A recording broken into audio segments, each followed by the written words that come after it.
Hey there, Eli again, and I'm finally back with another episode of What is a Coral? I know it's been a while since I've touched on one of these. Today I wanted to talk about a really cool soft coral, and that is the Gorgonian. A lot of times these are either considered sea whips or sea fans, and that kind of depends on the growth structure that they take up. But as you can see in this tank right here, I've got a good assortment of Caribbean Gorgonians right now, and they're a very diverse coral. As much as they all kind of resemble each other to some respect, the growth patterns between all these different species is just very different. So it's kind of really neat to see. So some of these grow kind of more as almost single stalks or a small cluster of stalks in like a straight up pattern, which is what you would consider a sea whip, and others kind of take on like a fan shaped appearance where they grow perpendicularly from the flow, and they grow out in just kind of a very flat horizontal appearance from a cross section. These corals do appreciate a good amount of flow. That is part of the reason that they kind of grow in the shape that they do, is because they're trying to harness all that wave energy, and they're trying to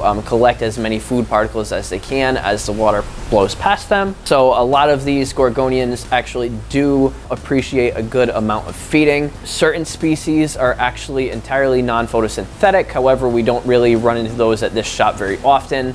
A lot of times we're dealing with the purple or pink varieties of Gorgonians, which are almost always photosynthetic and can be completely grown just using sunlight. However, there are some varieties of these corals, especially when they come in cool colors like yellow or orange or blue, that are basically very difficult to keep alive in aquariums because they do need to filter feed so frequently. So that is just something to be aware of if you do plan on buying Gorgonians for your tank.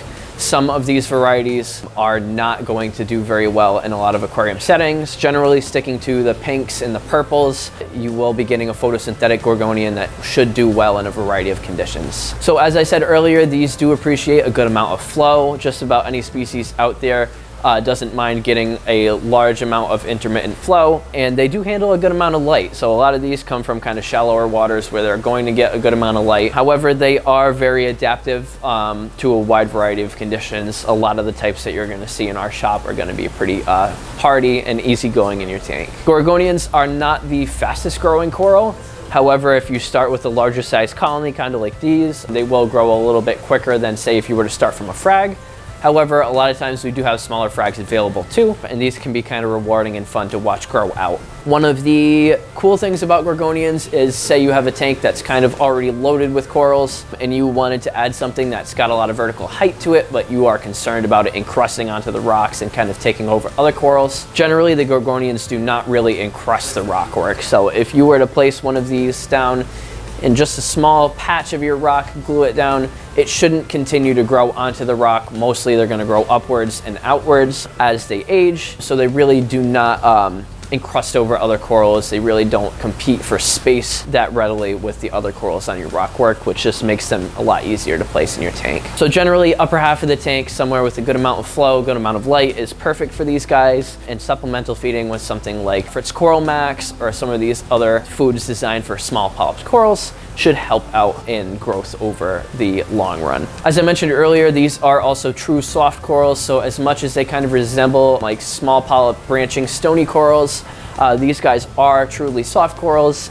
Each polyp on a close-up has 8 individual tentacles, which is the telltale sign of being a true soft coral. And although these are soft, sometimes they do incorporate perhaps a little bit of calcium and some proteins into their stalks to kind of solidify them, make themselves a little more rigid to stand up to the flow in the water. However, these are not going to be a huge sink of alkalinity, calcium, magnesium. They're really not as picky in regards to a lot of our major elements in the reef tank, so they should be pretty hardy and pretty easy to grow for most of us. As always, thank you guys for watching. Hope you guys liked the Gorgonian video, and please let us know if you have suggestions for any videos in the future, and keep on reefing.